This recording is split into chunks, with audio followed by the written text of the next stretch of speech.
মধ্যপ্রাচ্য এখন উত্তাল সমুদ্রের মতো গর্জনে গর্জনে ধ্বংসযজ্ঞ। যুদ্ধ নামের এই শত্রু খেলায় চলছে একের পর এক ক্ষেপণাস্ত্রের হুমকি, ড্রোন হামলা আর পাল্টা প্রতিরক্ষার তোড়জোড়। গোয়েন্দা সূত্রের দাবি, ইরানের হাতে এখনও ২,০০০-এরও বেশি ক্ষেপণাস্ত্র রয়েছে, যেগুলো উপসাগরীয় বিভিন্ন লক্ষ্যবস্তুতে আঘাত হানতে সক্ষম। যুক্তরাষ্ট্র ও ইসরায়েলি বাহিনী একাধিক লঞ্চার ধ্বংস করলেও তেহরানের মজুদ যে এখনও উল্লেখযোগ্য পর্যায়ে তা নিয়ে কোনো সন্দেহ নেই। প্রতিরক্ষা বিশ্লেষকদের মতে, সংযুক্ত আরব আমিরাতের হাতে ১,০০০-এরও কম ইন্টারসেপ্টর থাকতে পারে। কুয়েতের মজুদ প্রায় ৫০০ এবং বাহরাইনের ক্ষেত্রে এই সংখ্যা ১০০-র কাছাকাছি। যদিও সঠিক পরিসংখ্যান গোপন রাখা হয়েছে, তবুও সামরিক বিশেষজ্ঞরা বলছেন দীর্ঘমেয়াদী সংঘাত শুরু হলে এই মজুদ দ্রুত কমে আসতে পারে। ওয়াশিংটন থেকেও মিশ্র বার্তা মিলছে। যুক্তরাষ্ট্রের প্রেসিডেন্ট ডোনাল্ড ট্রাম্প সামাজিক মাধ্যমে দাবি করেছেন আমেরিকার অস্ত্র ভাণ্ডার প্রায় সীমাহীন। তবে একই সঙ্গে তিনি স্বীকার করেছেন কিছু উচ্চ প্রযুক্তির অস্ত্রের মজুদ প্রত্যাশার তুলনায় কম। ফলে প্রশ্ন উঠছে, দীর্ঘস্থায়ী সংঘাতে যুক্তরাষ্ট্র কতটা প্রস্তুত। দক্ষিণ কোরিয়ার গণমাধ্যম জানিয়েছে, পূর্ব এশিয়ায় চীনকে ঠেকাতে মোতায়েন করা কিছু আকাশ প্রতিরক্ষা ব্যবস্থা মধ্যপ্রাচ্যে সরিয়ে নেয়ার বিষয়টি বিবেচনা করছে ওয়াশিংটন।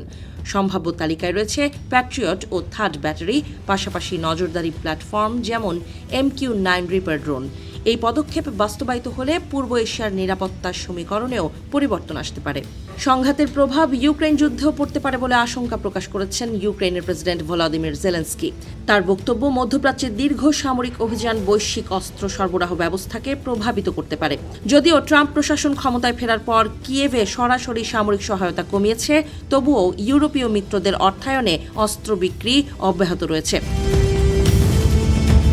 এদিকে জার্মানির চ্যান্সেলরের সঙ্গে সামরিক সহায়তা নিয়ে আলোচনা করছেন জেলেনস্কি। ওয়াশিংটনে ট্রাম্পের সঙ্গে বৈঠকের আগে এই আলোচনা বিশেষ গুরুত্ব পাচ্ছে। বিশ্লেষকরা বলছেন, ইউরোপ যদি নিজস্ব প্রতিরক্ষা সক্ষমতা বাড়াতে না পারে, তাহলে একাধিক ফ্রন্টে সংকট সামাল দেয়া কঠিন হয়ে পড়বে।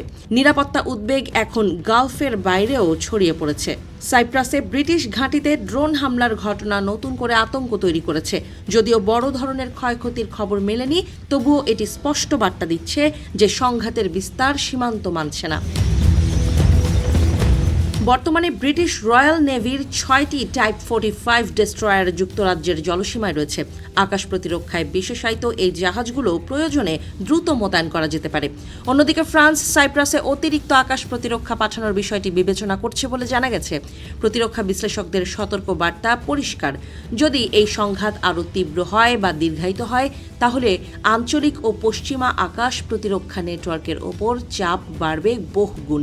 ক্ষেপণাস্ত্র প্রতিরোধ ব্যবস্থা দ্রুত ক্ষয়প্রাপ্ত হতে পারে, আর নতুন সরঞ্জাম সরবরাহে বিলম্ব তৈরি হলে নিরাপত্তার ঝুঁকি বেড়ে যাবে।